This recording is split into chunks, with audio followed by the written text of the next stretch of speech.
බලන්නකෝ අද මම මේ කොහෙද ඇවිල්ලා ඉන්නේ කියලා. අද මම මේ ඉන්නේ නිව්සීලන්ඩ් වල ඕක්ලන්ඩ් නගරයේ නෙමෙයි. අද මං ඉන්නේ නිව්සීලන්ඩ් වල සවුත් අයිලන්ඩ් එකේ පහළ කෙළවරේම තියෙන ඉන්වකාගිල් කියන නගරයේ. ඉතින් මේ ඉන්වකාගිල් නගරය ලෝක ප්‍රසිද්ධ වෙලා තියෙන්නේ එක් පුද්ගලයෙක්ගේ අසීමිත හීනයක් හින්දයි. දන්නවද කවුද ඒ කියලා? ඒ තමයි බර්ට් මොන්රෝ.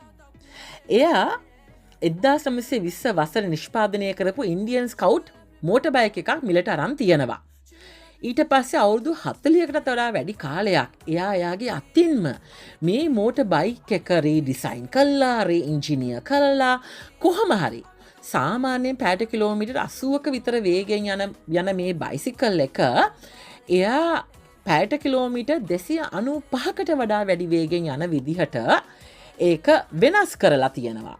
ඉතින් 1967 දී ඇමරිකාවේදී එයාට අවුරුදු 68ක් විතර වෙච්ච කාලේ මේ බර්ට් මොන්රෝ එයාගේ මේ පරණ ඉන්දියන් ස්කවුට් මෝටර් බයික් එකෙන් ලෝක වේග වාර්තාවක් තියලා තියෙනවා.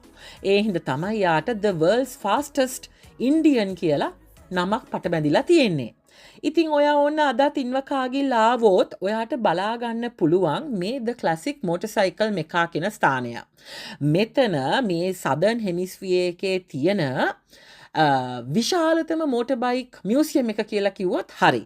මේකේ ලෝකෙ පුරා රටවල් ගණනාවකින් එකතු කරපු වින්ටේජ් මෝටර් බයික්ස් 300කට වඩා වැඩි ප්‍රමාණයක් තියෙනවා.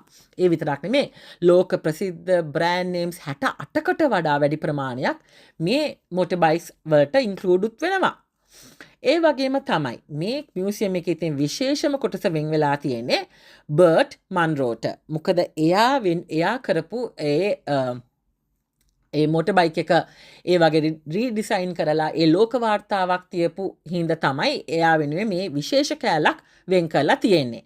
ඉතින් මෙතන ඔයගොල්ලෝ දන්නවා ඇති. ඔයගොල්ලන්ට මේ නමින්ම ෆිල්ම් එකක් තියෙනවා. මෙයා ගැන ඔයාට පුළුවන් ඒ මූවි එක බලන්නත්. ඉතින් ඔන්න එයාගේ ෆැමිලි එකේ අය එයා මෙතනට දීලා තියෙනවා එයාගේ මෙඩල්ස්, එයාගේ ෆොටෝස්, එයාගේ ඔය පර්සනල් දේවල් ගොඩාක් මෙතනට දීලා තියෙනවා. ඉතින් ඔයා ආවොතින් බලා ගන්න පුළුවන්. ඒ වගේම අර එයාගේ පළවෙනි ඒ ඉන්දියන් ස්කවුට් බයිසිකල් එකේ මොඩල් එකක් බලා ගන්නත් පුළුවන්. ඉතින් මේ කතාව බයිසිකලයක් ගැන විතරක් නෙවෙයි නේද?